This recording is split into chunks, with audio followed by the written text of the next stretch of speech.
ছোটবেলাতে মনে আছে, ঠিক দুর্গাপুজোর আগে আগে আকাশে কি সুন্দর তুলোর মতন মেঘ ঘুরে বেড়াতো। এখনও ঘোরে, কিন্তু এই বছরে বৃষ্টির পরিমাণটা বেশি, তাই একটু দেরি হচ্ছে। আজকে সকালবেলা বেশ সুন্দর রোদ উঠেছিল। আজ একটি রবিবার। আজ আমি সকাল সকাল প্রায় 6টা নাগাদ ছাদে উঠে গিয়েছিলাম। আমার সকালবেলা ছাদে সময় কাটাতে ভীষণ ভীষণ ভালো লাগে। সকালবেলা আমার বাগানে গেলে একটা মিষ্টি হাওয়া, একটা মিষ্টি রোদ আমি পাই। আমি চেষ্টা করি আমার মেয়েকেও এই স্বভাবটা তৈরি করার।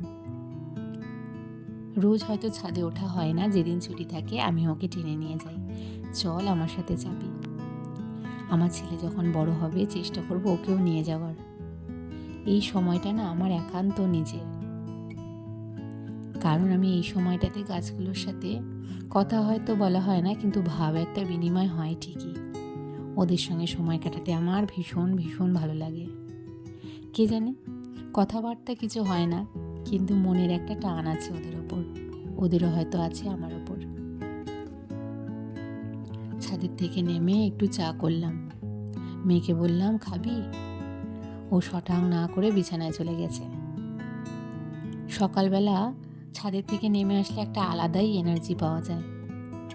তোমাদের কারোর এরকম স্বভাব আছে কি না বা হবি আছে কি না আমাকে জানিও। আর তোমাদেরও এরকম আমার মতন এনার্জেটিক ফিল হয় কি না ছাদ বাগান থেকে ঘুরে আসলে সেটা জানিও।